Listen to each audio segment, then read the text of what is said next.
Umair A. Shah, Secretary of Health. Dr. Scott Lindquist, Acting State Health Officer. Lacy Fehrenbach, Deputy Secretary for the COVID-19 Response. And Michele Roberts, Acting Assistant Secretary for the Division of Prevention and Community Health. And I'd also like to welcome our guests. From the Washington chapter of the American Academy of Pediatrics, we have Dr. Elizabeth Meade, President.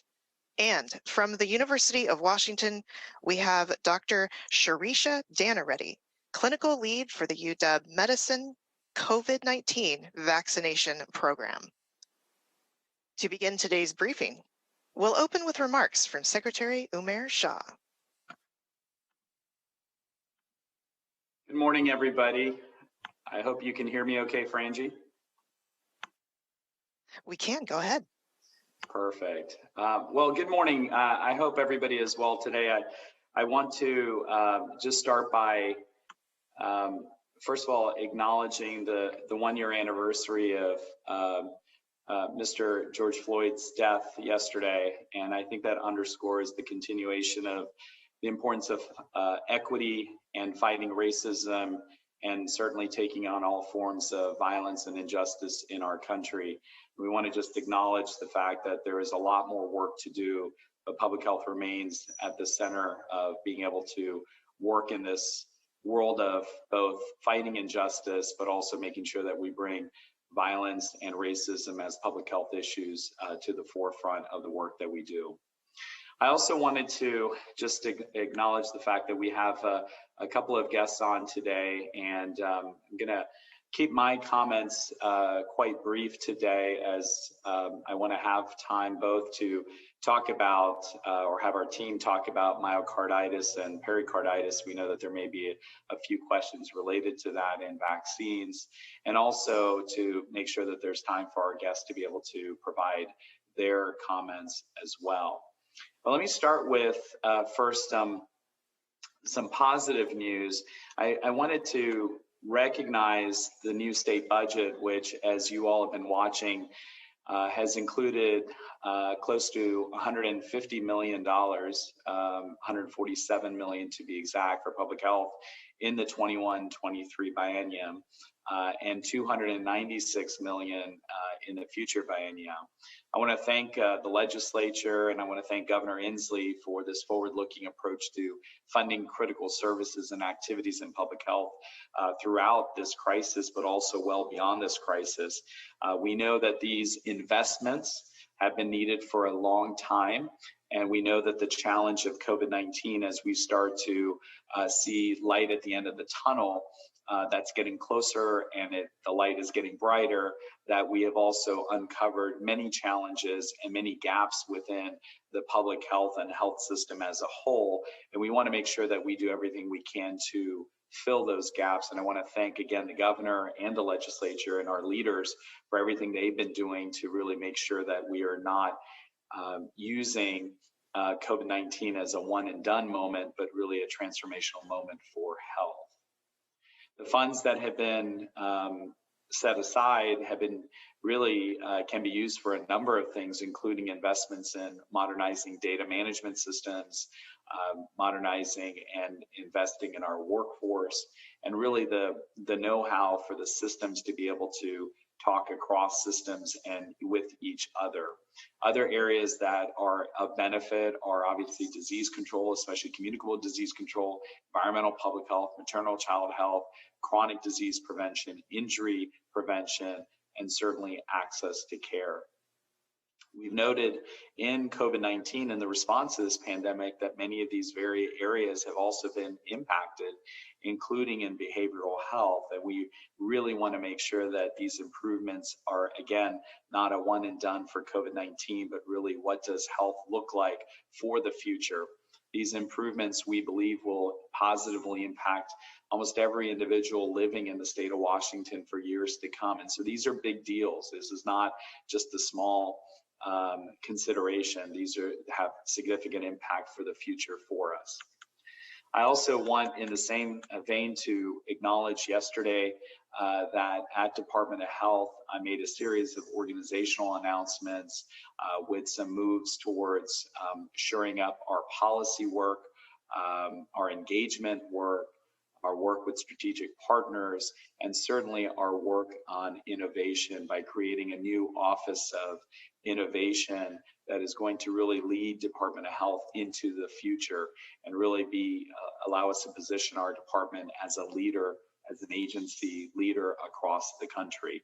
So I just really want to acknowledge the importance of that, and I've made a number of announcements in terms of those who are going to be filling those positions. I think it's an incredible recognition of the work that we have. We have Elizabeth Perez, who is our communications director and communications and equity director, David Bain, director of strategic partnerships, Kristen Peterson, our new policy director, and we're bringing on Mr. Les Becker as our new innovation director. And so I really want to acknowledge just the work that our department continues to do, but also the incredible work that's necessary for us to be successful as we not just think about COVID-19, but also think well beyond it. So speaking of COVID-19, it's important to share some additional milestones. And if I could have Frangie, if you could just pull up some slides and I'll go through these. I think first and foremost, we want to just recognize that we have now reached 2.1 million WA notified users. And it's just an incredible testament to, again, the innovation and technology for fighting a pandemic that has been really critical to the work that we do. And I'll wait for the slides to come up, and here they are. And as you can see that we have made incredible progress also with vaccines. More than 3.1 million people in Washington are fully vaccinated. And I don't think any of us could have thought months ago when we started this process where we would be, but here we are, that we are starting to really see the blunting of the impact of COVID-19 by the use of vaccines and the incorporation of vaccines into our arsenal. So more than 3.1 million people are fully vaccinated, if we can keep going through these slides.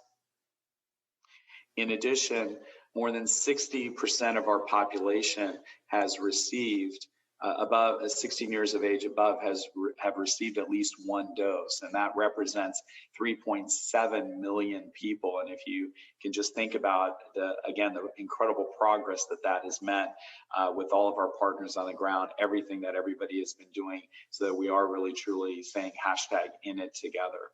Next slide. And most recently, as of May 22nd, we have almost 77,000 adolescents who have received one dose as well. And Washington has been one of the leaders across the country when it comes to adolescents getting vaccinated, with really our community members and particularly our parents taking heed for the notice of protecting their young ones and their children, their adolescents, to make sure that they can also be protected against this pandemic. Next slide.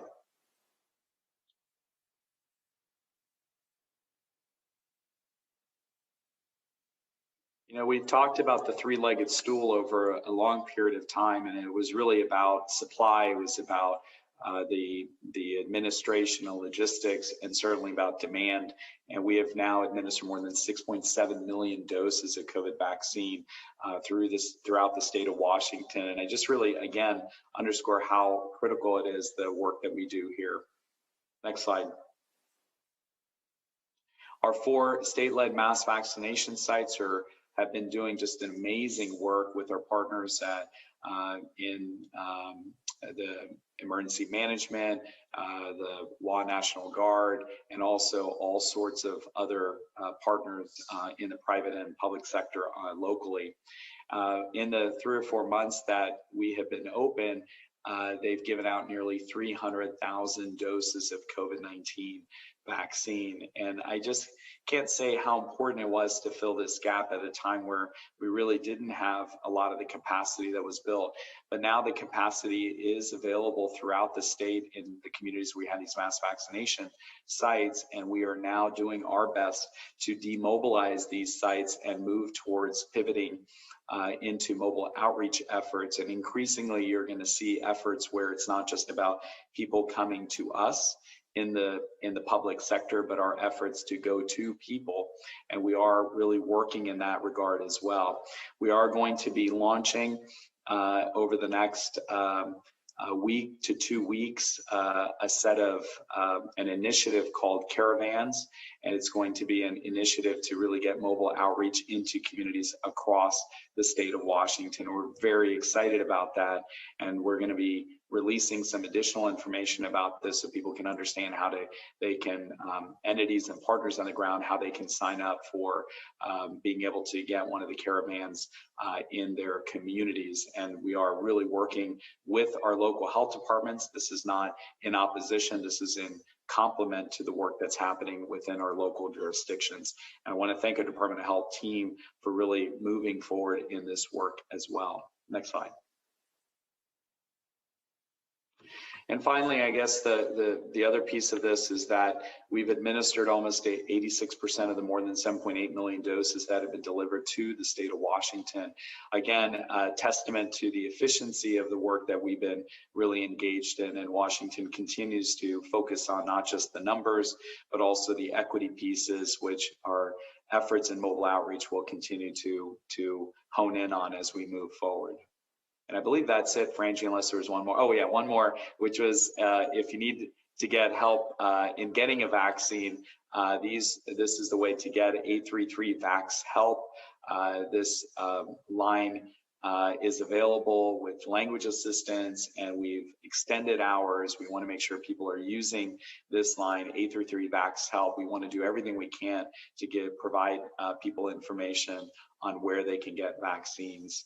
And so if we can close out the presentation here, I just wanted to really underscore the fact that vaccines continue to be our road to the future. We are starting to see some difference, as I've pointed out over the last few sessions, that vaccinations are protective, the benefits outweigh the risks, but we do not want to see a tale of two societies where we have the vaccinated who are largely protected and able to go about their business, knowing that they are not going to be infected by COVID-19.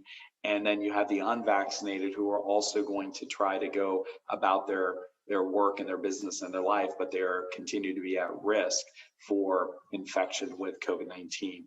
That would be a terrible place to be, and I want to make sure that we do everything we can to get and encourage people to get vaccinated.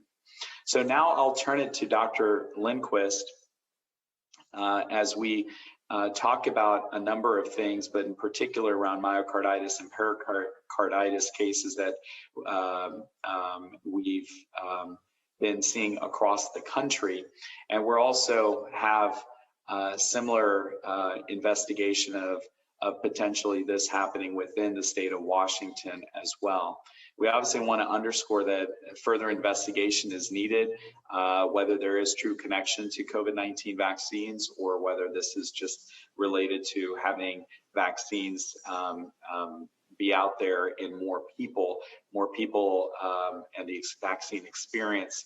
As that increases, we're going to certainly start to see and will be seeing additional things that will be happening, and they are not always related to COVID vaccine. So we're working very closely with our partners on the ground, local health partners, our providers, and also with the CDC, the Centers for Disease Control and Prevention, to really do more in terms of exploring what's happening, investigating this further, and really making sure that we're underscoring the importance of continuation of vaccines, because we do believe that COVID is still far more dangerous and vaccine is absolutely the safer and effective choice. But we do want to make sure that we're giving serious consideration and exploration as well as investigation of the small number of situations that we have come across. So with that, let me turn it over to Dr. Lindquist, and then I'll be available at the end for more questions and answers. Scott? Yeah, thanks. So I just want to set the background for everyone that we see myocarditis and pericarditis every year. We have a known background of this. It's not incredibly common, but we do have a background of this. And just to make sure we're all on the same page, myocarditis is inflammation of the heart muscle, and pericarditis is inflammation of the saran wrap lining of the heart, or the pericardium. So these are things that are usually caused by viral infections that we see at this time every year. We look at our numbers to see, are we seeing an increase above that baseline that we usually see every year? And we are not seeing that. However, we had several patients from Washington that were identified with myocarditis that had received the vaccine. So we were very aggressive in talking to the provider community, the public health community, to say, hey, look, if you've got any of these cases, we want to hear about these so we could go through the details and work out whether this is associated with the vaccine or not. And with that, we got quite a big response, and I'll let Dr. Don Reedy really talk about this. And Elizabeth, I don't see you. Oh, there you are. Talk about this, what it means for their institutions. But essentially, we got quite a big response, not unexpected. We know there is myocarditis and pericarditis that is happening in the background. And as you heard, 60% of all older kids and adults have received vaccine in Washington State. So it's not uncommon that many of these that have myocarditis or pericarditis from another cause would have had a vaccine or just received. Now, when we look at these numbers, we get a large number of people talking to us and saying, hey, I think I may have a case. At the point that we got more than a dozen, I called the CDC and invited them into Washington State and said, hey, can you come in, help us pull the medical records, review these cases, and really establish a case definition for myocarditis and pericarditis and a standardized tool for collecting the information, and let's go through all these cases. And they are in the process of sending a couple folks out from the CDC to help us do that. So we are very, very early in this investigation, and I don't have any certainty that this is cause and effect. At best, we can say we have expected number of myocarditis and pericarditis, and we're going to work through those details to see if they're related to the vaccine or not. And so, Dr. Dunreedy, anything you want to add to this? Yeah, thank you, Scott. I think Dr. Meade was going to speak as well, but that is my understanding that we do see myocarditis, pericarditis in young individuals. In particular, there's a lot of other viruses that circulate, not just COVID, that are associated with myocarditis and pericarditis. I also want to put in context the benefit of the vaccination compared to this potential association. We know that there is a real threat with COVID in children. Most people think that it's fairly asymptomatic in children, but we have, since last mid-May, when the CDC started tracking, we've had over 3,700 cases of severe illness called multi-system inflammatory syndrome in children, and 35 deaths, known deaths from that condition that are associated with COVID infection, not vaccination. So we know that COVID infection can be severe in children. And so these reports of potential association that have not been confirmed should not be a reason for people to not get their children vaccinated. This is really important, as Dr. Shah mentioned, that we need to get our community vaccinated, and our children in particular. We're very excited on May 13th when another group eligibility group opened up. These young adolescents want to be active again. They want to get out, and I'm sure Dr. Meade, who sees more children than I do, has heard this, that kids want to get back to school, want to get back to sports, and want to get to be able to see their family members that they haven't seen for a long time. And this is the way that we're going to be able to do it. I'm still strongly encouraging parents to get out there and get those kids those second doses that have had their first doses already. And if they haven't even gotten their first dose, to get out there and get that dose. Dr. Meade, anything you want to add to this? Yeah, good morning. I'll just reiterate some of the things that we've already gone through that I think the Washington chapter of the AAP feels are most important. So we are aware that DOH and the CDC and the Oregon Health Authority have reported this relatively small number of cases of myocarditis in people who have recently received their COVID vaccines. And as has been mentioned, that's an inflammation of the heart muscle. It's generally very mild. It's typically treated easily with ibuprofen or other anti-inflammatory medications. And this is something that, again, regularly occurs occurs in the community, and most often in adolescents and young adults. So we see this not infrequently in the pediatric world. It is associated with circulating viruses, as we've talked about, and viruses that kind of occur at baseline in our communities. And we know that COVID itself can also cause myocarditis as well. At this point, I think it's important to just say again, there's no clear causal relationship between the vaccines and myocarditis, but we are watching this very closely along with our partners at DOH and the CDC. And really, we're looking forward to more information so that we are able to determine whether there's a relationship there at all and then make ongoing recommendations. As has been mentioned, this is about the same rate of baseline myocarditis that we see in our community. So at this point, we're not seeing an increase in reports of myocarditis above what we typically see. And I think it's really important that what we do know is that the many layers of systems that we have in place to monitor vaccine safety and any potential side effects are really doing their job, which is exactly what they're designed to do, and sort of alert us whether there's even a potential for any possible adverse effect or side effect from vaccines. So we really would remind healthcare providers to be vigilant about reporting to bearers and any possible cases of myocarditis or other unexpected events during the period of time after people have received their vaccines. And then lastly, I'll just share that we also know that COVID-19 illness and its associated complications are a very real and very present threat to children and adolescents. So there have been more than 300 pediatric deaths in the US as of May 13th, and many more kids and teens who are really having serious illness or long-lasting complications from COVID. And we know that absolutely the best way we have to protect them at this point is through vaccination. So those vaccines really protect recipients from infection with enormous efficacy, and the overall safety of vaccines has been demonstrated through that careful evaluation. So at this point, we really encourage anybody who's not yet vaccinated or is deciding vaccine for themselves or for their adolescent to talk first with their primary healthcare provider. I think that's really the best place to start about any questions they have or information they need. We at WCAP are really carefully following all information gathered, and we have been doing that since adolescents first became eligible for the vaccine, and really are reassured by the overwhelming number of teens who have been safely protected so far. So we continue to support vaccination for all eligible adults and teenagers, and our greatest consideration really is for the health and safety of our patients in our community. So we'll continue to update our recommendations as we get any new information, and certainly we'll communicate that out to pediatricians and to families as well. Yeah, thanks so much for that. I just wanted to summarize that we understand the concern for myocarditis and pericarditis. We have thrown a very broad net in Washington State. We are understanding that is probably going to overrepresent what's going on, but because so little is known about this, that is why, once again, Washington State on the cutting edge, really leading the nation in understanding what this potential could be.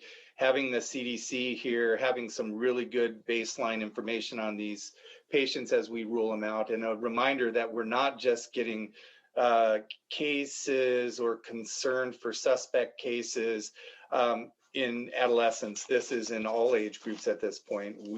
That may change as we get information about them, but at this point, stay tuned. It's very early in the outbreak investigation. And with that, Francie, we'll turn it back to you. Thank you, Dr. Lindquist. This brings us to the Q&A segment of today's briefing. We do have several media with questions today, so if we're not able to get to your question, please reach out to us at doh-pio@doh.wa.gov. Our first question today comes from Ariel with the Spokesman. Great, thank you so much. I'm curious how many cases of myocarditis or pericarditis following vaccination have been identified so far, and what timeline you expect on the CDC's investigation, and at what point, the CDC could pause vaccinations in kids, how far out that would be time-wise, but also what data would they need to see to come to that conclusion? Yeah, Ariel, this is Scott Lindquist. We have no confirmed cases at this point. We have asked for a lot of suspect cases, and that will change. I mean, for example, one of the suspects was reported to us when we start looking at the clinical data. We find that they had myocarditis, but then they got vaccinated 2 days after they were actually seen by their physician. So while that was a suspect case and we certainly give it full attention, that will not be a case. And so we need to do that for as many of these concerning cases of myocarditis that we see. And that is going to take some time, probably at least a couple days before CDC is on the ground here. And I'm hoping to get through these cases very quickly. We are going to use some of our public health staff from Public Health Seattle King County and also from DOH to really go through these cases quickly. What the CDC has offered us is the expertise of a pediatric cardiologist and adult cardiology. And as we go through each of these cases and rule them in or out, then I can give you a much clearer number of how many cases Washington has. We have no confirmed at this point. All right, our next question comes from Steve with Como. Hi, thanks very much for taking my question. My questions concern vaccination rates for COVID-19. And I'm wondering if you could talk about the level of concern, what level of concern do you have about the disparities in vaccination from county to county? And Dr. Shah, I know you talked about more details with the Caravan program coming out in the next week or two, but can any of you talk more specifically about the state's efforts to shift to a more mobilized based program and the help that will be coming to counties to try to even out some of those vaccination rates across the state? Hey, Steve, can you hear me okay? Yes. Yeah, I'm sorry. I've been having since Dr. Lindquist started speaking. I won't blame it on him, but I've been having trouble with my audio and video. So I will do my best to try to through the technology snafus here. But you know, I think what the real work that is about getting to the last mile is not just about the work to date. It's really about what is the work ahead. And you know, I think one of the things that we've had conversations with both internally as well as with Governor Inslee and his team, and then certainly with our local health partners and a whole segment of others like private sector, is that it is going to require different strategies as we move forward. And so we know that the strategies that we have used to date have gotten us to where we are, which has been quite successful, and we're proud of the efforts that all of Washington have been able to achieve thus far, as the statistics have shown, and we've been one of the leaders across the country. However, we've got to not rely only on those things. We have to really be thinking about the road ahead.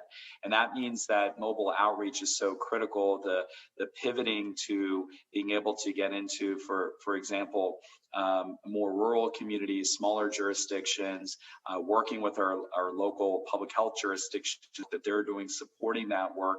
And then certainly the work in BIPOC communities and making sure that we really are true to the notion that no matter who you are, where you live, you've got access to not just vaccines, but you have the ability to get those vaccines, and you're not in any way stopping or preventing yourself from getting those vaccines, that we're making every impediment that we can think of not be an impediment for you. So I think there are a lot of things that are really in the mix right now.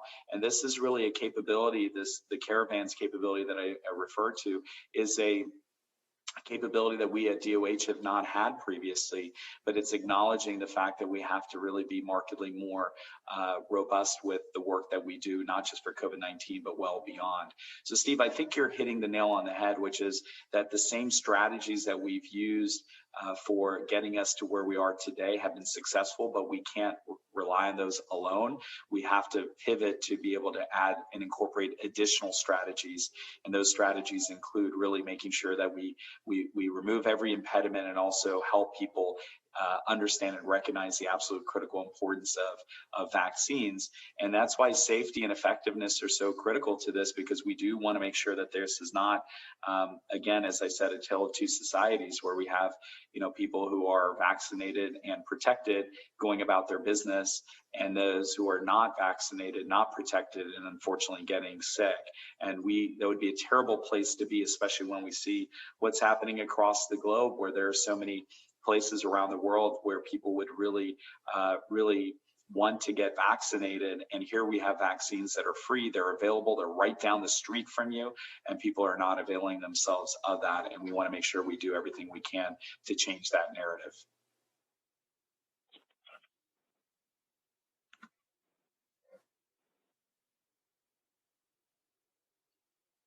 All right. And Steve, I'll just jump in quickly and add, because you asked about the variability, there is a wide range. If you look at the metric that we reported out today, so the percent of the population 16 and older that has received at least one dose, statewide, that is just over 60%, and the range among counties is 28 to 77%. So, you know, we do have to focus where the rates are lower as we approach June 30th and reopening with all of these strategies, working hand in hand with our local partners in public health and community-based organizations so that we don't see that tale of two societies that Dr. Shah mentioned.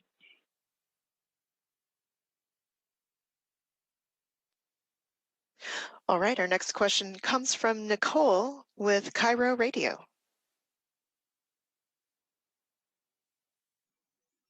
Good morning. Thank you for taking my question. Now that we're reaching 60% of people 16 and above who have gotten at least one dose, at what point in the vaccination progress, assuming that things still continue to go well and people still continue to get vaccinated, at what point would we see COVID-19 potentially kind of disappear? Or is this something that we're looking at being in our lives from now on, like the seasonal flu, and something that we'll just have to kind of deal with when it comes back every year?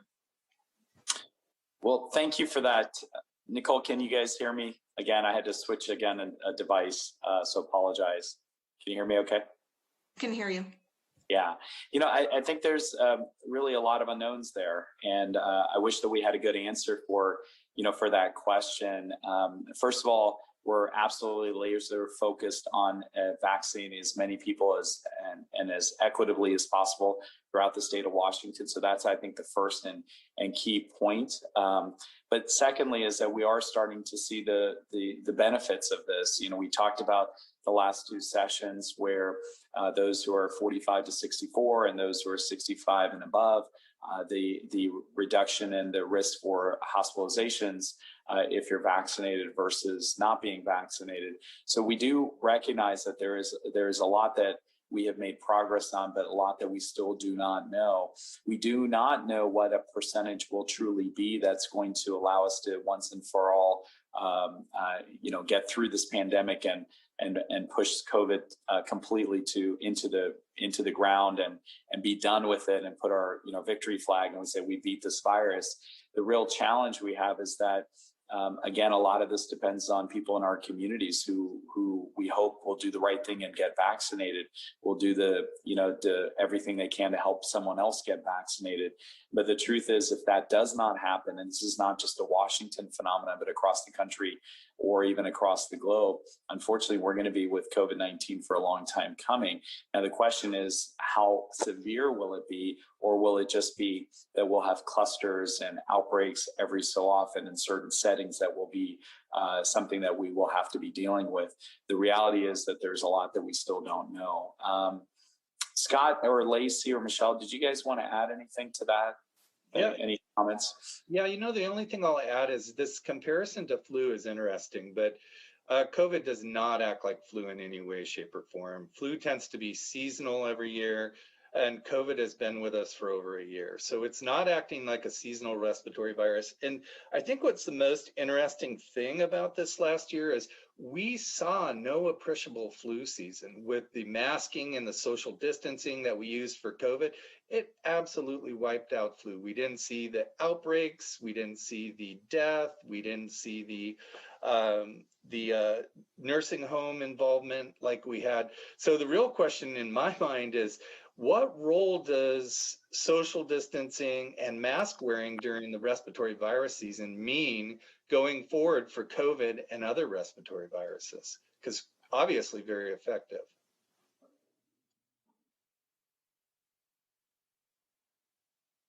All right, our next question comes from Joey with the Everett Herald. Hi, thanks for taking the question. I'm kind of switching gears back to masks. In King County, obviously, Dr. Jeff Duchin has advised that, strongly advised folks continue to wear them indoors. In Snohomish County, Dr. Chris Bitters said it's really up to folks at this point. Some people who are fully vaccinated still feel, uncomfortable being in a public setting like a grocery store without a mask on. Can you speak to how folks should be weighing the risk as cases continue to drop, at least in Snohomish County? And then, what do you see as the future of masks? I mean, is it like every winter we, put one on when we go into a grocery store, or do you think we'll be getting rid of them for good after folks get vaccinated? Well, first of all, thanks for the question. I would say that, we absolutely recognize, and when we put our statewide guidance out and the stipulations that we were putting in place, we absolutely recognize the fact that local health jurisdictions or even business entities, and we want to thank our partners at L&I for issuing additional clarification and updated guidance this past Friday. That we do recognize that people have to, as we said last week, respect the rules of the room, know what's happening in your local jurisdiction, know what's happening in the business or the establishment that you're frequenting. And we want people to be able to do that, know that, and be able to follow that and be civil about it. And that's, I think, one of the biggest challenges we've had throughout this pandemic is that we've lost as Americans civility in the process. And so respect the rules of the room that you're in, know those rules, and really honor those rules. And so, what happened in King County with the directive that was placed by Dr. Duchin and Public Health King County is absolutely aligned with that. Is what the state has been saying is that we have a statewide. Here's what we are doing, and we're absolutely going to support local health officers and or businesses or entities that want to continue to have mask requirements in place or directives or recommendations. We're going to support that. The truth is that masks have been very effective. They were for a long time our only tool, but the tool that we now have that helps augment the work of masks is the ability to vaccinate. It doesn't mean that masks have no utility. They're no longer needed. I think I mentioned last week that I've got 3 kids who are under the age of 12, and every time they see mom and dad, who are both healthcare providers and champions of wearing masks, if we're getting out of the car and we do not have our masks on, our kids are going to, one, make sure that we get our masks on. But number 2 is that our 4-year-old especially will not wear his mask if he doesn't see mom and dad wearing a mask as well. So I think parents in particular have a role in championing and modeling this kind of behavior and the public health or the prevention behavior. The other piece of this is really around those entities that, at the end of the day, those people who may feel uncomfortable taking a mask down. Remember, there's also been a behavioral change over the last several months. Many of us feel comfortable wearing a mask, and maybe if we're in a crowded situation, it's not required, but we're vaccinated, so we decide that we don't need to wear the mask, but we feel more comfortable wearing it. And certainly if somebody is unvaccinated, we absolutely are still with the requirements of wearing the mask. So I do think this is really very much about people knowing their own risk and also recognizing what's happening in the situation that they're in, whether it's the business or whether it's the actual jurisdiction itself. Masks are not, we had said this months ago, once we get past vaccinations, masks will not just completely go away. There are going to be certain settings. We know that there are people that are immunocompromised. There are people who their physician might decide or healthcare provider might decide that it's best for them to keep wearing masks for a while. We do not want to shame people if they decide they feel more comfortable wearing a mask. But really, it's more about if you're vaccinated, you're protected, and in most settings, you do not have to wear a mask unless someone is asking you to. And if you're unvaccinated, you are not protected, and you've got to wear a mask, otherwise you're at risk for COVID-19. I hope that very detailed, comprehensive message really answers your question.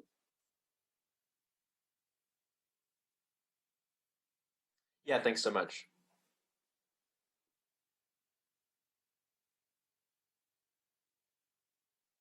All right, our next question comes from Christine.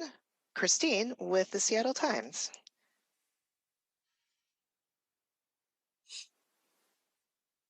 One moment.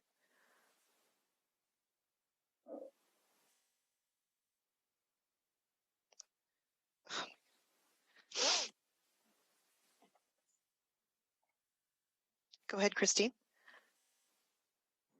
I'm sorry, I don't actually have a question. Thank you. All right, thank you. Our next question comes from Chris Daniels with King 5. Good morning. I think we're having fun with Zoom this morning. So here's my question, and I guess it's for the room. With all the talk this morning about demobilizing mass vaccination sites and caravans, I have a question that really would have seemed strange even a few months ago, but given the state's supply and our connection to British Columbia through trade and travel, I'm curious whether the state's given any thought to border clinics which could serve U.S. and Canadian citizens, similar to what has been done in Montana and North Dakota. Thanks, Chris, and you're absolutely right. Zoom fun is really incredible this morning. So I'm feeling it, and I'm absolutely sensing it. I'm seeing lights change in the process. As you know, I had a discussion with my counterpart in British Columbia just a couple of weeks ago, about 10 days ago, and it was very much about what's happening there. Unfortunately, things from a vaccination standpoint, from a supply standpoint, we did not get a formal request for making any vaccines available. But we have been in any situation where we do have, for example, Canadian truckers, that is the one example that comes to mind, coming across the border, that we're not shying away from vaccinating. I mean, we do think there's a common purpose here. But I do think that we have given consideration for putting some proximity of efforts in closer to the border, and really it's the local health departments that are doing some of those things more so than even Department of Health. We're supportive of those efforts, but we obviously continue to be focused on what we're trying to do here in the state of Washington. Lacy, did you want to add something? Because I think you had also been working on this, you or Michelle have been working on this issue, so it might be helpful to give Chris an additional pieces of information about this. Yeah, briefly, we have given our providers flexibility to vaccinate people from Canada if they present in their clinics, or that's, a traditional clinic or a drive-through pop-up mobile clinic. I just want to reiterate the point. COVID is a threat to us in Washington State as long as it exists in the world. So, our goals really focus on protecting our population here in Washington State. But until we have good protection across the country and across the globe, we will be dealing with this pandemic. And so, we are focused on vaccinating as many Washingtonians as quickly as possible. And then we're going to do what we can to support the rest of our country and push to get the rest of the world protected as well.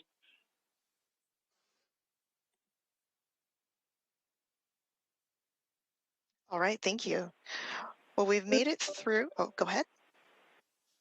Sorry, it's my background going crazy. Apologies. Well, we've made it through our questions for today, but we would like to revisit Steve from Cobo's question, Dr. Shah, if you have a few minutes, so that they can grab some video. And it might also be a great time to hear from our guests as well. Yeah, actually, I'm still working on a little bit on my Zoom piece, which hopefully in just a couple more minutes, I'll have it all fixed up before, by the time the briefing is done, which is perfect. But why don't we turn it to our guests if they wanted to add something. I particularly wanted to really ask about the pediatric experience and how our partners are seeing the importance of not just 12 to 15-year-olds that have been eligible for vaccines, but also the road ahead when it comes to other ages, obviously markedly younger ages of children being vaccinated. If maybe either of the two of you could just touch on that and your thoughts about what the road ahead looks like for pediatric vaccinations and especially as we think about as we get into the school season in the fall. I'm happy to speak to that a little bit. I think that we were incredibly excited when 16 and 17-year-olds and then 12 to 15-year-olds became eligible for the vaccine. We know that not only is it the best way really to protect them from COVID and all of the associated complications and really long-term complications that we can see in pediatric patients, but also it allows them to get back to all of the recreational and educational and social things that they have been missing out on that has so deeply affected their development over this time. So I think that we're very much looking forward to more information and more data about safety in those younger age groups. We know that this is a population that, although they are not typically seriously affected by COVID, which is wonderful and unusual in pediatrics for a virus to be less severe in children, that they certainly contract COVID, they can spread COVID. And I think as we think about getting back to school, especially in the fall, it is critically important that we really think about how we can get younger kids vaccinated, because we know that getting back to school and sports and all the other things that are so important for their development and really their overall health is just crucial. Yeah, I'd like to just add on to that, we did just hear in the last few days that the other mRNA vaccine is probably going to be pursuing FDA emergency use authorization for the 12 to 17 age group, and that's the Moderna vaccine. And then there's probably going to be some movement late summer, early fall for younger children to be vaccinated as well. And so that's really exciting as we move towards getting the majority of our population vaccinated, and including our children as well. My son got vaccinated recently, who just turned 12, and he was very excited and is getting his second dose in the next couple of weeks. With regards to making sure that we reach this population, I think it's going to be really important, particularly when we're looking at it with an equity lens for parents who work, and we want to have vaccine programs that are going to be really easy for families to navigate so that these children can get vaccinated. There's already a number of programs in schools, which is excellent, before the schools let out, that some of these middle schools are already offering it on site to children that they can go and get that there. And I think those continued efforts will be really important to reach the younger age children as well.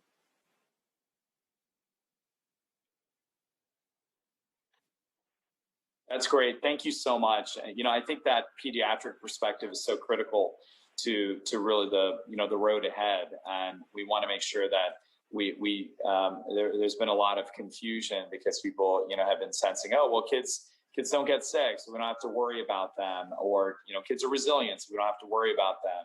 And then the second piece of that is certainly just the fact that vaccines have been added to the mix for younger populations later than adults. And so I think there's also been some confusion about what that all means. And so thank you for those two perspectives. Really appreciate it. All right, Dr. Shah, we can turn it over to you for closing remarks. If you would like to offer any final comments in particular about vaccination rates between counties and our 70% goal by the end of next month, that will help our TV reporters. Thank you so much. Great. Well, I just want to say thank you, first of all, to everybody for all the efforts that people have made across the state for really recognizing the critical importance of vaccines and the vaccination process. We knew we were going to get there. It was just going to take time, and patiently, and yet with an incredible amount of hard work, all the teams across the state, at the state level, the local level, our private sector, hospital, healthcare, have really done an incredible job. But our job is not done. We certainly have a lot of work still to do. We're trying to get to our goal of 70% of those 16 years of age and above to get vaccinated. And we are not there. We're just above 60%, which means we have work to do.